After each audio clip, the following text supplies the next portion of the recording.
ஓம் தத்புருஷாய வித்மஹே மகாதேவாய தீமஹி தன்னோ ருத்ர பிரசோதயாத். நாம் இந்த பதிவில் பேர்ச்சி அடைய போகும் சுக்கிர பகவானால் உங்கள் வாழ்வில் ஏற்படக்கூடிய நற்பலன்கள் என்ன என்பதனையும், கெடுபலன்கள் ஏற்படுமாயின் அதன் தாக்கத்தை குறைக்க ராசிக்காரர்கள் செய்ய வேண்டிய பரிகாரம் என்ன, வழிபட வேண்டிய தெய்வம் யார் என்பதனை பற்றியும் விரிவாக காண்போம். இந்த சுக்கிர பெயர்ச்சியால் உங்கள் வாழ்வில் வளமும் நலமும் செல்வ செழிப்பும் பெற்று வாழ்வில் உயரிய நிலையை அடைய எல்லாம் வல்ல இறைவனை உளமாற வேண்டி விரும்பி கேட்டுக்கொள்கிறேன். நிகழும் ஸ்ரீ மங்களகரமான சோபகிருது ஆண்டு தமிழ் மாதம் மாசி 25ஆம் தேதி, ஆங்கில மாதம் மார்ச் 8ஆம் தேதி அன்று மகர ராசியில் இருந்து கும்பராசிக்கு இடப்பெயர்ச்சி அடைகிறார் சுக்கிர பகவான். ஏற்கனவே கும்பத்தில் அமர்ந்துள்ள சனியுடன் இணைகிறார் சுக்கிர பகவான். 30 ஆண்டுகளுக்கு பிறகு கும்பத்தில் சனி சுக்கிரன் கூட்டணி சேரப்போகிறது. அதே போல மார்ச் 15ஆம் தேதி செவ்வாய் பகவான் கும்பராசியில் இணைகின்றார். 75 ஆண்டுகளுக்கு பிறகு சனி பகவான், சுக்கிர பகவான், செவ்வாய் பகவான் ஒன்று சேர்கின்றனர். வெவ்வேறான குணாதிசயம் கொண்ட இவர்கள் உங்கள் வாழ்வில் பல மாற்றங்களை கொண்டு வரப்போகின்றனர். விருச்சிக ராசி அன்பர்களே, சுக்கிர பகவான் 4ஆம் வீடான சுகஸ்தானத்தில் பயணம் செய்ய போவதால் புது வீடு கட்டும் யோகம் ஏற்படும். வங்கிகளில் அரசாங்கத்தில் விண்ணப்பித்த லோன் அனைத்தும் கிடைக்கப்பெறும். அலுவலகத்தில் பதவி உயர்வு, ஊதிய உயர்வு உண்டு. மேல் அதிகாரிகளின் பாராட்டுக்கள் கிடைக்கும். வண்டி வாகனம் வாங்கும் போது மட்டும் சற்று கவனம் தேவை.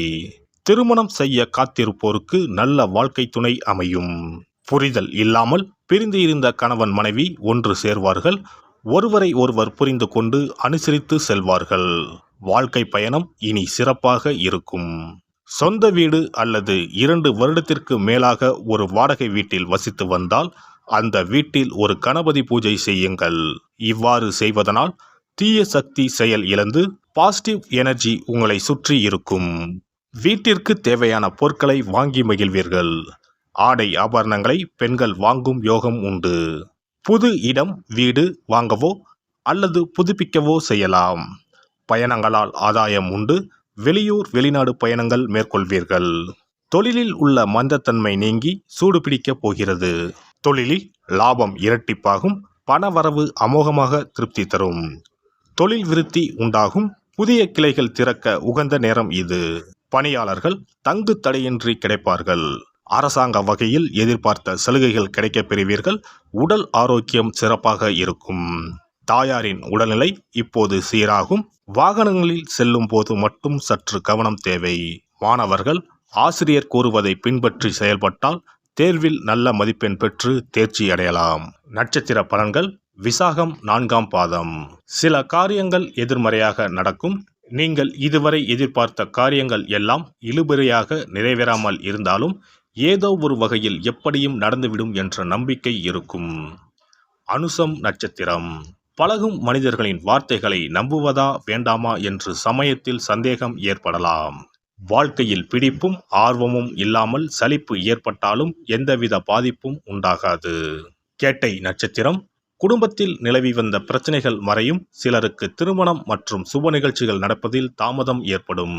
யாருக்கும் வாக்கு கொடுக்கும் முன் ஆலோசனைகள் செய்து கொள்ளவும். பெருமாளை தரிசித்து வணங்கி வர எதிர்பார்த்த காரிய அனுகூலம் உண்டாகும். கொடுக்கல் வாங்கல் சீர்படும்.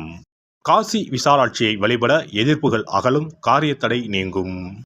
ஒருவரின் ஜாதகத்தின்படி சுக்கிரன் சிறப்பாக அமைந்திருந்தால் பொருள் வசதிகள், திருமண வாழ்க்கை, ஆற்றல், அழகு மற்றும் காதல் விவகாரங்களில் இனிமை போன்றவை தரும். ரிஷபம் மற்றும் துலாம் ராசி அதிபதியான சுக்கிரன் மீன ராசியில் உச்சம் பெற்றும் கன்னி ராசியில் நீச்சமும் பெறுவார். சுக்கிர பகவான் மோசமான நிலையில் அமர்ந்திருந்தால் வாழ்க்கையில் பல சிக்கல்களை எதிர்கொள்ள வேண்டியிருக்கும். சில அமைப்புகள் வறுமைக்கு வழிவகுக்கும். மோசமாக அமைந்த சுக்கிரனால் திருமண வாழ்க்கையில் பிளவு ஏற்படலாம். குழந்தை பேற்றுக்கான திறன் குறையும். சுக்கிர வழிபாடும் மகாலட்சுமி ஆராதனையும் செய்து வர சொந்த வீடு அமைவது நிச்சயம். சுபிட்சம் கிடைப்பது உறுதி. மகாலட்சுமி தாயாரை வணங்கி வந்தால் சுக்கிர யோகம் கிடைக்கப் பெறலாம்.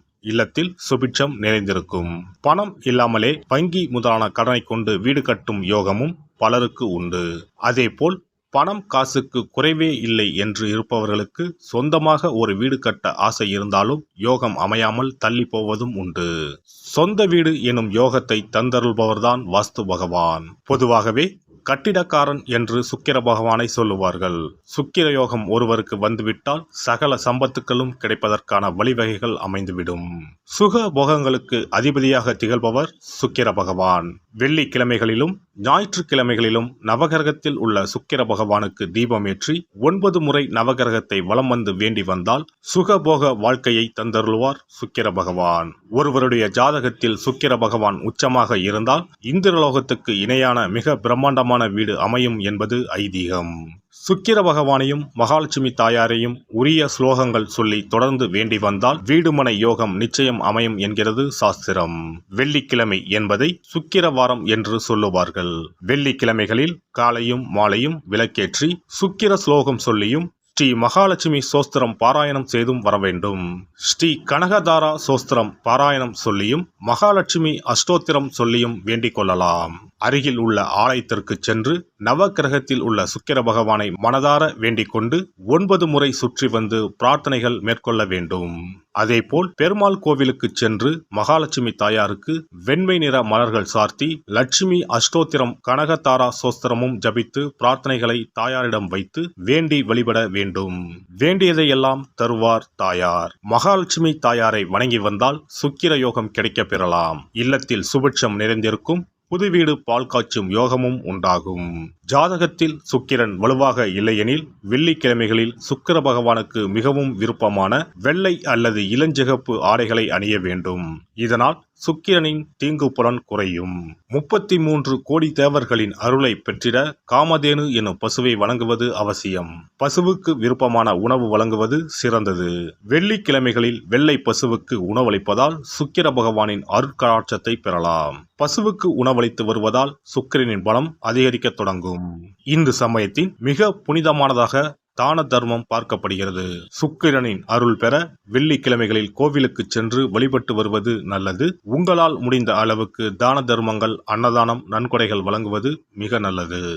எல்லாம் வல்ல இறையருளால் நீங்களும் உங்கள் அன்பு குடும்பமும் உடல் நலம், நீலாயுள், நிறை செல்வம், உயர் புகழ், மெய்ஞானம் ஓங்கி வாழ்க வளமுடன்.